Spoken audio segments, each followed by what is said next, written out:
हाँ भाई बच्चा लोग, आज डिस्कस करते हैं हिमेटोपोएसिस। हिमेटोपोएसिस का मतलब है ब्लड का निर्माण, रक्त का निर्माण।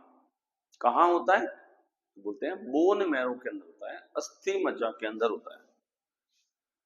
ये जो हमारी बोन्स होती है, जो हमारी बोन्स हैं, इन बोन्स में कुछ होलो स्ट्रक्चर्स पाई जाती है। खोखली होती है बेटा, बीच में भी एकदम खोखली होती है।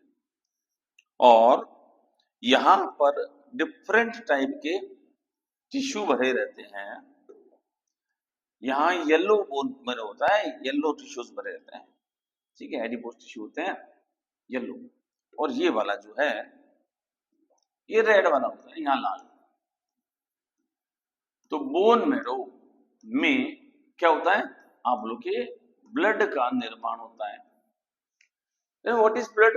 आपने कहा ब्लड एक प्रकार का स्पेसिफिक कनेक्टिव टिश्यू है, संयोजी ऊतक है, जो लिक्विड फॉर्म के अंदर होता है। अब इसके साथ एक बात और हमें डिस्कस करनी होगी,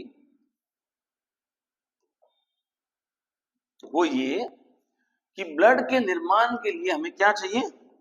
स्टेम सेल। क्या चाहिए? Stem cell. और स्टेम सेल की दो कैटेगरी है। एक को हम कहते हैं टोटिपोटेंट और दूसरा प्लूरिपोटेंट स्टेम सेल। देखो बच्चा, दो तरह की स्टेम सेल्स हैं, टोटिपोटेंट और pluripotent stem cell. Totipotent stem cell का मतलब ऐसी सेल जिससे कि कंप्लीट ऑर्गेनिज्म का निर्माण हो जाए, जो कि कंप्लीट ऑर्गेनिज्म का निर्माण कर सकती है। ऐसी सेल को हम टोटिपोटेंट स्टेम सेल कहते हैं। ह्यूमन के केस में टोटिपोटेंट सेल आप केवल जाइगोट को कह सकते हो। जो जाइगोट होता है वो कंप्लीट ऑर्गेनिज्म का निर्माण कर सकता है, तो वो एक तरह से टोटिपोटेंट सेल है। हमें पता है कि जाइगोट के निर्माण के बाद फर्स्ट क्लीवेज से जब दो सेल्स बनती है, जैसे मान लो ये जाइगोट 2 है, इससे दो सेल्स बनती हैं, और यदि इन दोनों सेल्स को अलग अलग कर दें तो ट्विंस का निर्माण होता है, यानी कि कंप्लीट ऑर्गेनिज्म का निर्माण एक से ज्यादा भी हो सकता है। तो टोटिपोटेंट सेल का मतलब हुआ जिससे कि कंप्लीट ऑर्गेनिज्म का निर्माण हो जाए। ह्यूमन बीइंग के अंदर टोटिपोटेंसी सेल्स के अंदर नहीं पाई जाती है, केवल मैं जाइगोट को ऐसा बोल सकता हूं कि वो टोटिपोटेंट सेल है। दूसरा जो कैटेगरी है वो pluripotent stem cell. Pluripotent stem cell का मतलब हुआ कि वो पर्टिकुलर किसी टिश्यू या किसी और ऑर्गन में डेवलप हो जाए पर्टिकुलर, लेकिन कंप्लीट ऑर्गेनिज्म का निर्माण नहीं कर सकते। तो ह्यूमंस के अंदर प्लूरिपोटेंट स्टेम सेल्स तो पाई जाती है, लेकिन टोटिपोटेंट स्टेम सेल नहीं पाई जाती। बच्चा, प्लांट की सभी सेल्स, लिविंग सेल जो है नॉर्मली, उनके अंदर टोटिपोटेंसी पाई जाती है। प्लांट में जब हम कल्चर करते हैं तो पॉलन कल्चर है, उससे भी पूरा प्लांट बना सकते हैं। आप लीफ की कोई सेल लीजिए, रूट की कोई सेल लीजिए, किसी भी सेल को कल्चर करते हैं तो उससे संबंधित वो प्लांट को हम बना सकते हैं। तो प्लांट के अंदर टोटिपोटेंसी पाई जाती है। लेकिन ह्यूमन बीइंग की बात करते हैं तो इसमें कुछ स्पेसिफिक ऑर्गन के अंदर ही प्लूरिपोटेंसी पाई जाती है। जैसे वुंड हीलिंग है, घाव का भरना है, तो वहां की कोशिकाएं डिवीजन करके वापस वैसे ही पार्ट बना लेगी। हमारे बॉडी का जो लीवर है, इसके अंदर सबसे ज्यादा रीजनरेशन की पावर होती है, वापस अपने आप को रीजनरेट कर लेता है, ठीक है ना। मैं ये बात क्यों कह रहा हूं? क्योंकि मुझे बात करनी है स्टेम सेल की, क्योंकि मैं बनाऊंगा ब्लड, और ब्लड में डिफरेंट टाइप की सेल्स पाई जाती है। तो हम ब्लड बनाने की प्रक्रिया को कहते हैं हिमेटोपोइसिस। कहाँ होती है? आप बोलोगे बोन मैरो में होती है, अस्थि मज्जा में होती है। यहाँ क्या पाई जाती है? आप बोलोगे common human progenitor stem cell पाई जाती है। क्या पाई जाती है? स्टेम सेल पाई जाती है, इतना याद रखते हैं। अब इससे क्या बनता है? तो ये जो प्रोजेनेटर स्टेम सेल है, इससे मेगा कैरियोसाइट बनेगी। क्या बनेगी? मेगा कैरियोसाइट, जिससे बनेगी थ्रोम्बोसाइट, और थ्रोम्बोसाइट यानी कि प्लेटलेट। ब्लड क्लॉटिंग के दौरान हम इसकी भूमिका का अध्ययन करेंगे। तो कॉमन ह्यूमन प्रोजेनेटर सेल से कुछ सेल्स मैच्योर होकर क्या बनाएगी, मेगा कैरियोसाइट्स बनाएगी, जो कि आगे जाकर थ्रोम्बोसाइट्स या प्लेटलेट का निर्माण करेगी। दूसरे प्रकार की सेल्स हैं जिसको हमने बोला इरिथ्रोब्लास्ट सेल्स। इरिथ्रोब्लास्ट सेल्स, देखो बायोलॉजी में मैंने किसी सेल के पीछे BLAST लगा दिया ना, इसका मतलब है फॉर्मेशन। अब ये सिंथेसिस करेगी बेटा। इरिथ्रोब्लास्ट सेल्स, ऑस्टियोब्लास्ट सेल बनाने वाली, निर्माण करने वाली, और यदि मैंने बोल दिया ऑस्टियोक्लास्ट, इसका मतलब ब्रेक करने वाली, तोड़ने वाली। बोन के साथ में ऑस्टियोक्लास्ट सेल्स होती हैं जो कि बोन को तोड़ती है, उसमें से कैल्शियम को निकालने का काम करती है।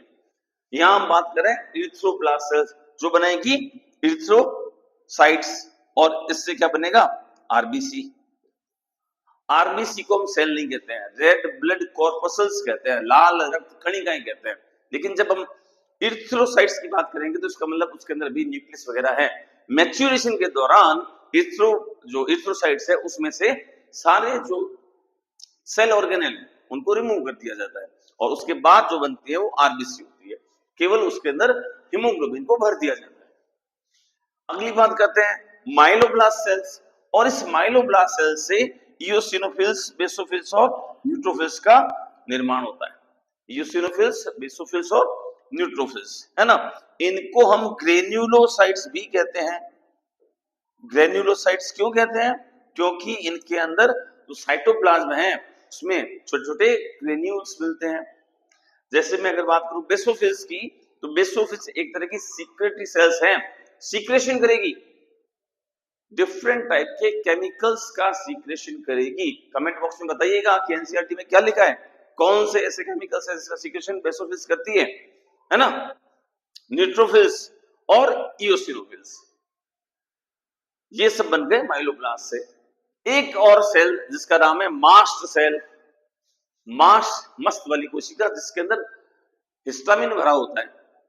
जब भी कभी एलर्जिक रिएक्शंस होती हैं, मान लो किसी मधुमक्खी ने स्टिंग कर लिया, डंक मार दिया, या मच्छर ने काट लिया, तो वहां पर सबसे पहले मास्ट सेल पहुंचेगी, हिस्टामिन का सिक्रेशन करेगी, और हिस्टामिन के सिक्रेशन के कारण वहां पर रेड रेड रेड स्पॉट बन जाएंगे।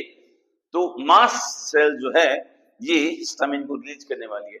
जितनी भी एंटी एलर्जिक मेडिसिन होती है उनके अंदर एंटी हिस्टामिन दिया जाता है, और वो रिलीज होता है मास्ट सेल से। अच्छा, इसी के साथ एक है मोनोब्लास्ट, जिससे बनेगी मोनोसाइट। मोनोसाइट कहाँ होती है, आप बोलोगे साहब मोनोसाइट बोन मैरो के अंदर बनेगी, और उसको ब्लड के अंदर भेज देंगे, ये बड़ी हो जाएगी और फिर बनेगी मैक्रोफेज। मैक्रोफेज बड़ी सी कोशिका जिसका काम है फेज, भक्षण करना, खाना। ये नॉन स्पेसिफिक इम्यूनिटी का पार्ट है। क्या, मैक्रोफेज का काम है खाना, किसको, जो मिल जाए। जो मिल जाएगा मतलब वो बैक्टीरिया को भी खा जाएगी, वो वायरस को भी खा जाएगी, वो हमारे बॉडी की डेड सेल्स को भी एंगल्फ कर लेगी, है ना। मैक्रोफेज नॉन स्पेसिफिक इम्यूनिटी का पार्ट होगा, क्योंकि वो ये स्पेसिफाई नहीं कर पाती सेल्फ है नॉन सेल्फ है। वो तो जो घातक लगेगा, जो सेल्स नुकसानदायक लगेंगे, उनको डिस्ट्रॉय करने का काम करेगी, तो मैक्रोफेज। इसके साथ लिम्फोब्लास्ट सेल्स होती है। लिम्फोब्लास्ट का मतलब लिम्फोसाइट का निर्माण करेगी, और दो तरह की लिम्फोसाइट है, टी लिम्फोसाइट और बी लिम्फोसाइट। बी लिम्फोसाइट जो हैं उसमें आप कह सकते हैं कि बी लिम्फोसाइट में एक प्लाज्मा बी सेल होती है, और इसी के डिवीजन से एक बनती है memory B cell. Plasma B cell से एंटीबॉडीज का निर्माण होता है, और memory B cell life long, कुछ मेमोरी बी सेल तो जन्म के बाद बनती है और मृत्युपर्यंत यानी कि टिल डेथ जीवित रहती है, क्योंकि बहुत सारी ऐसी डिजीजेस हैं जो जीवन में एक बार होने के बाद दोबारा नहीं होती है, क्योंकि उनकी मेमोरी हमारे बॉडी के अंदर होती है। आपने सुना हो चिकन पॉक्स वगैरह जो है, एक बार हो गया तो दोबारा नहीं होता है, उसका कारण है मेमोरी बी सेल। और प्लाज्मा बी सेल का काम है एंटीबॉडीज का निर्माण करना। एक और स्पेसिफिक सेल है जिसका नाम है natural killer cell, NK cell. ये सेल वास्तव में कुछ ऐसी होती है, आप इसको ऐसा मान सकते हैं, ये किलर सेल है, आप इसको एंटी कैंसर सेल भी कह सकते हैं।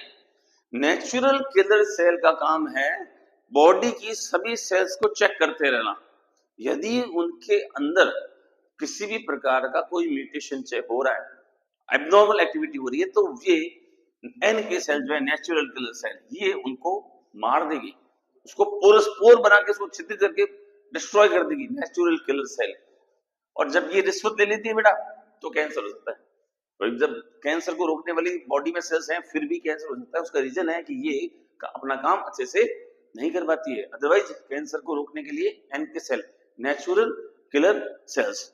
अब हमारे एनसीईआरटी में इन सेल्स की संख्या दे रखी है, आरबीसी कितने प्रतिशत पाई जाती है, डब्ल्यूबीसी की संख्या दे रखी है, ये आपको मेमोराइज करना है, ठीक है।